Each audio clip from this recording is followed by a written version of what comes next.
Muy buenos días, Beatriz.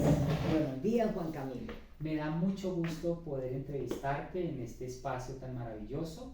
Yo soy Juan Camilo Hernández, estoy estudiando el programa de licenciatura en la Universidad del Tolima, ambos programas acreditados en alta calidad. Excelente.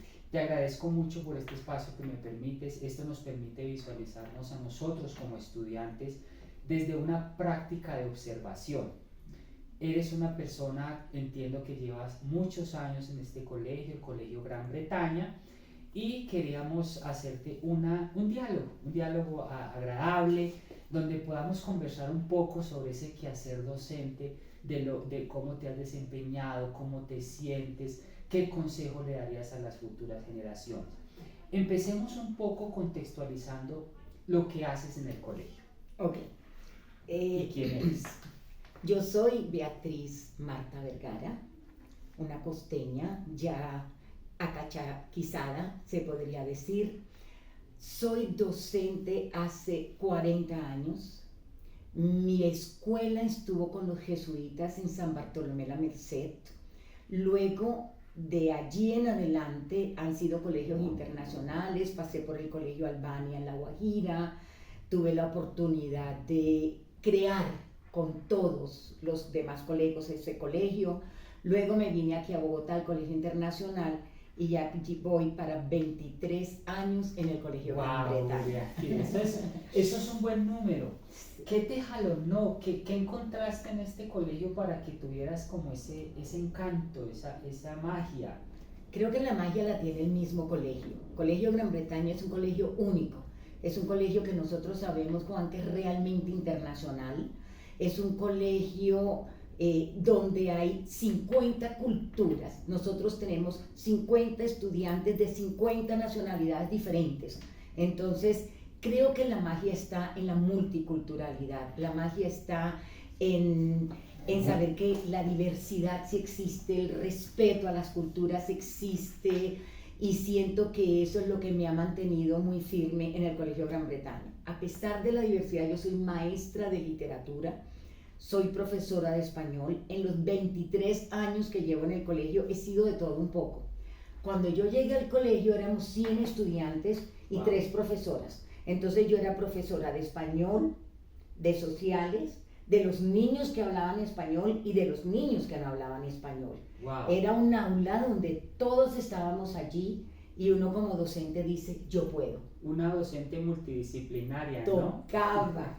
Ya el colegio fue creciendo, entonces pues ya se contrató el profesor para preescolar, para segunda lengua, para sociales, para español. Y digamos que a lo largo de los años me he mantenido como la jefe de área de español. Antes yo era todo, yo era la jefe de español primera lengua, era la jefe de español segunda lengua, era la jefe de sociales, pero a medida que el colegio iba creciendo, pues digamos que mi rol iba cambiando. Fui parte del Senior Leadership Team del colegio, es decir, de lo que llamamos aquí los tops, los grandes jefes, pero también con el tiempo me di cuenta que quería dedicarme y enfocarme más a mi equipo.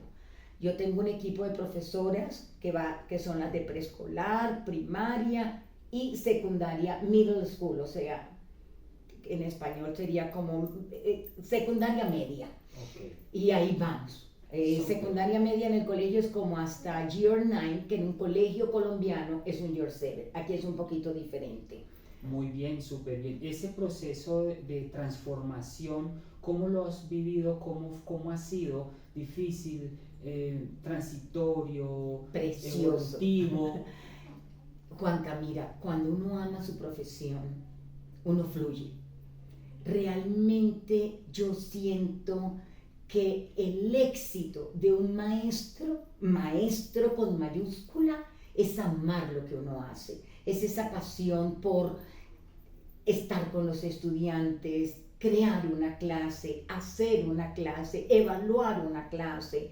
Entonces eso es lo que me ha permitido un poco siempre disfrutar de lo que estoy haciendo. Lo que hago, lo hago con amor. Entonces yo no veo los puntos negros en la hoja blanca. Yo prefiero ver toda la hoja blanca y eso ha sido éxito total en mi vida. Enamorarme cada día de lo que hago. Para mí, cada año es diferente. Claro. Yo nunca uso la planeación de un año anterior en este, porque el mundo va cambiando. Eso me permite hacerte una pregunta y es, ¿qué es eso del bachillerato internacional? Ok. ¿En qué consiste? Ok, el bachillerato internacional, digamos que el Colegio Gran Bretaña está en Colombia. Por lo tanto, nosotros seguimos el régimen, las leyes, las normativas del Ministerio de Educación Nacional. Pero en el Colegio Gran Bretaña nosotros le damos a los estudiantes extranjeros, a los mismos colombianos que están aquí, la posibilidad de conseguir diferentes diplomas. Uno, el normal, el que le dan a todos los colombianos, que se da por medio de un examen que es el ICFES, más pues todas sus notas de bachillerato, el que ellos hacen acá. Cuando los estudiantes del colegio llegan a año 10, en año 10 y año 11 hacen lo que es el IGCSE. El IGCSE es una especie de programa de Inglaterra que le da a los estudiantes un diploma especial, una acreditación especial sobre eso que es el internado, algo así como un diploma de middle school, ¿ya? Y luego viene el IB. El IB es otro diploma que da el bachillerato internacional. IB es bachillerato internacional.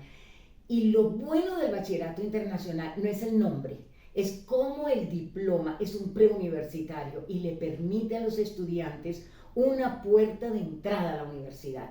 Claro. O sea, con un diploma de IGCSE y con un diploma de bachillerato internacional, una universidad no te puede decir que no. Claro. Entonces los estudiantes se esfuerzan para lograr el puntaje que necesitan. Con ese puntaje logran ese diploma y el diploma es la llave para su universidad, para su vida. Maravilloso. Cuéntanos a toda la comunidad de compañeros, ¿cómo es un día a día contigo? Una clase, ¿cómo lo haces?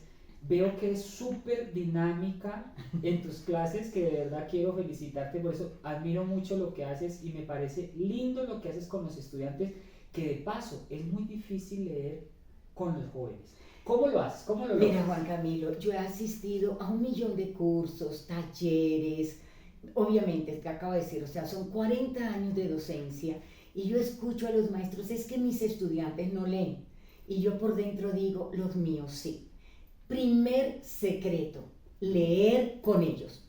La lectura no es una tarea, la lectura es un quehacer docente y ese quehacer docente es: lees el libro, te enamoras del libro, conoces el libro y si tú conoces el texto que le vas a mostrar a los estudiantes, es muy fácil enamorarlos de él. Entonces eso es supremamente importante, conocer el texto y leerlo con ellos. En voz alta, veo que yo lo leo en voz alta, yo le cambio la voz y a ellos les gusta. Y lo he hecho en primaria, en bachillerato medio y lo he hecho con IGCSE y con IB. O sea, la lectura oral, la lectura en voz alta siempre va a ser el plus. El plus va a ser la suma para que estos estudiantes se enamoran de los libros. En mi clase mis estudiantes sí leen. Me consta. Y no solamente eso, yo pienso que, mira, te voy a dar un secreto, el ejemplo. Un buen maestro es aquel que siempre da el ejemplo. Si tú quieres que tus estudiantes lean, lee. Si tú quieres que tus estudiantes escriban, escribe. Sé siempre el maestro, da siempre un ejemplo. Y ahí está la clave. Muchos dicen, ok, hoy vamos a escribir un cuento. Toma el lápiz, toma el papel, escribe el cuento. Claro, o sea, claro.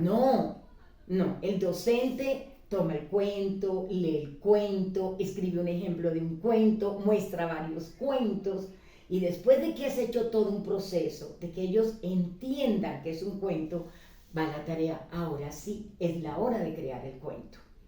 Entonces es un poco ese proceso del paso a paso, muestra, siempre muestra y tus estudiantes te copiarán. Así es. Bueno, vamos ahora quiero hacer un giro un poco de una pregunta generadora que me parece muy, muy válida y es: ¿bajo qué imágenes rememoras la escuela del presente? ¿Qué cosas hay en el presente que ya no están en el pasado y qué cosas hay en el pasado que ya no están en el presente. Y eso conecta con otra pregunta. Beatriz, ¿qué tanto ha cambiado la educación en estos 40 años para ti? Sí, debo decir que sí. Mira, vayamos un poquito al pasado. Uno antes era más creativo, Juan Camilo. Yo recuerdo cuando yo entré a San Bartolomé la Merced, todo material que le dabas al estudiante era creado por ti. La tecnología no existía. Hace 40 años cuando yo empecé, no, te lo juro, no existía la tecnología. Entonces, el maestro era muy creativo. Yo hacía las guías, yo trabajaba con textos, éramos, no quiero decir tradicional, aunque sabemos que es una escuela muy tradicional. Ya, ¿qué cambió? Hoy, la tecnología. Definitivamente lo que ha hecho el gran cambio es el uso de todas las herramientas tecnológicas. Es más, Juanca, yo hoy planeo una clase y le digo a inteligencia artificial que me ayude. Y yo puedo saber mucho, pero facilita el trabajo. No nos debe dar miedo la tecnología. La tecnología es una herramienta básica para el maestro de hoy en día. No es el susto, no. Entonces siento que, ¿qué pasa? Tú con la tecnología tienes herramientas, tienes juegos, tienes materiales, tienes textos, tienes ejemplos. La tecnología te crea todo lo que tú necesitas para el aula. Antes tú lo creabas. ¿De qué me aleja un poquito? O sea, ¿qué pienso yo que había en el pasado que ahora siento que nos hemos vuelto un poquito, yo no sé si decirte egoístas, pero muy individualistas? Entonces, antes había más trabajo en equipo, antes se socializaba más. Esto no existía. No existía hace 40 años. Uno hablaba con los compañeros, uno compartía con los compañeros, uno se sentaba a planear con los compañeros. Entonces, como a crear ideas y qué hacemos con los estudiantes. Hoy en día se lee mucho correo, se recibe mucho WhatsApp, lo que pasa está aquí. Entonces, eso ha hecho un poco que la parte social se disperse un poco. Digamos que a nivel educativo se va a notar, claro que se va a notar, porque todo lo tienes allí. Tú juegas mucho más con los estudiantes, les das muchas más herramientas que antes. Ahora se me acaba de ocurrir algo muy importante en esta época. El conocimiento ya no lo transmites tú.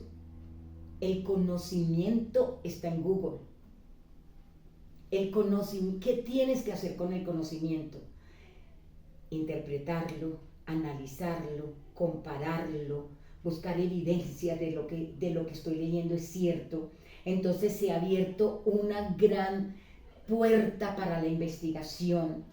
¿Qué hago con el conocimiento? Eso me hace pensar cuál es el rol del docente ahora. Entonces, con tanta infoxicación, digámoslo de alguna manera, ¿cuál es el rol si ya lo tenemos todo, como tú dices, con tanta tecnología, inclusive inteligencia artificial?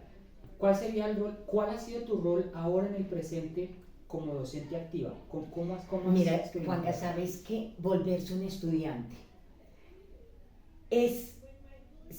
Vamos a un ejemplo concreto. Vamos a estudiar el texto descriptivo. Tú le puedes decir a inteligencia artificial que me saque un texto descriptivo sobre topográfico, sobre montañas, o que me saque un texto descriptivo sobre una persona, la parte física, un retrato. Ya está ahí y el estudiante va a hacer exactamente lo mismo. Ya está ahí el texto. ¿Qué hago yo con el texto? Ahí es donde está la gran pregunta. El texto está, el conocimiento está, te están dando todo. Se lee, se mira, se vuelve a escribir, que viene toda la parte de creatividad, ¿no? Del maestro con el estudiante. No lo vas a copiar igual. ¿Cómo lo dirías tú diferente? Entonces, todo es un trabajo de interpretación, de entender, de saber tú como maestro tienes que mirar que el niño está comprendiendo eso que está leyendo, que está comprendiendo eso que está viendo, porque todo lo tienen allí. Enseñarlos al que el ver es diferente al mirar. El día que nuestros estudiantes entiendan la gran diferencia entre ver y mirar, y te deben estar preguntando, el ver se los explico yo como algo natural, al menos que un niño salga ciego. El ver, todos nacemos viendo, lo vemos natural, vemos el espejo, vemos que la mesa es verde, es amarilla, eso es ver. El mirar es cultural. Yo siempre les pongo un ejemplo un poquito de, estamos en Cartagena, pasa una niña divina con su vestido de baño, su pava, su esta. ¿Cómo mira el costeño a esa mujer? ¿Y cómo lo miraría un musulmán? ¿Cómo la mirada cambia? Y lo mismo es cuando leemos un texto. ¿Con qué mirada me acerco yo al conocimiento? Entonces ahí está un poco uno, ¿no? Leer, Juan Camilo, leer, estar al día, hacer los cursos, estudiar, enamorarse de las obras literarias ahora que estás estudiando literatura, conocer los autores, conocer el autor no es decir, sí, es que Gabriel García Márquez fue un premio Nobel y escribió 100 años de soledad. ¿Cuál era ese contexto social, familiar, histórico y político en el que crece Gabriel García Márquez para haber escrito eso? Claro. Siempre es profundizar. Eso enriquece mucho más la visión, la lectura. Y que va a permitir comprender más la obra, claro, comprender más el autor. Entonces, eso es un poco esa historia, ¿no? Cuando tú conoces, lees, te enamoras, uno tiene que ser muy... tomar como esa pirámide de Bloom, como miro, como entiendo, como comprendo, como analizo, como interpreto, como creo.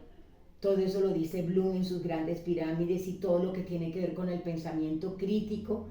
Como maestros, nosotros primero, yo estoy comprendiendo esto. Mira, yo te voy a decir algo, lo que yo no sé, no lo puedo enseñar. Claro.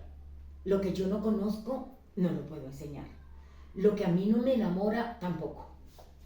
Entonces, por eso es importante dejarse enamorar. Eso es como la comida. Mi papá me decía, pero ¿cómo vas a decir que no te gusta si no lo has probado? Claro. Invitación a que prueben, ya, a que miren. Maravilloso. Tocamos un último punto, Beatriz, claro, que tiene que ver con la escuela rural.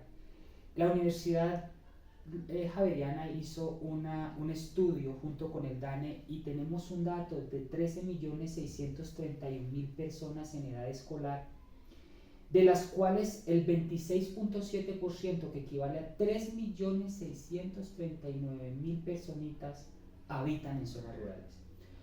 ¿Cómo ves esa brecha que ha cambiado muy poco? La situación del país es a veces desesperanzadora. Sí. ¿Cómo ves esa brecha rural versus Juanca, la urbana? Juanca, nosotros somos Colegio Uncoli. ¿Qué es un COLI? Es una unión de colegios internacionales en Bogotá. Como Colegio Uncoli, yo, Beatriz, tuve la oportunidad con un grupo de maestros de todos estos colegios de crear textos para profesores de ese Chocó profundo, para hablarte un poquito de una zona en particular. También había La Guajira, sí, pero quiero hablar de esa zona en particular. Creábamos textos para los maestros, mira, maestros ávidos, con ganas. Aquí yo puedo llorar, porque es tan difícil. Un maestro que no puede dar una clase por la situación política. O sea, es un poco difícil llegar aún a los mismos maestros. Si uno es difícil llegar a los maestros, imagínate lo difícil que es los maestros llegar a los estudiantes. No los dejan, que si hay paro armado, que si bloquearon el camino, que si hay miles de situaciones diarias. Lo vi, claro. Puedo decirlo, en que ni siquiera es responsabilidad del maestro no poder hacer lo que quisiera, maestros que quieren llegar a sus zonas, a sus escuelas y no lo permite. La violencia de este país es real, no es algo de las noticias. Entonces, siento que mucho de lo que sucede en las zonas rurales es un bloqueo por la violencia. Hay otras zonas rurales que tú sabes que Colombia es Colombia. Entonces uno dice, sí, pero existe la tecnología. Mira, había niños que les tocaba esperar que el papá llegara del trabajo para que les prestara el celular y les tocaba montarse a la copa de un árbol para ver si tenían señal. Entonces es una situación un poco de la geografía, un poco de la política, un poco de la violencia, que hace que estas zonas rurales tengan ese dato que tú me estás mostrando, Ali. Claro, claro. Uno quisiera dar más, uno quisiera ayudar más, pero es complicado. Esa es la respuesta que te puedo dar. Sí. Es un tema complicado, desafortunadamente. Espero que la vida nos muestre más adelante que todos tenemos derecho a la educación. Todos tenemos derecho a la educación.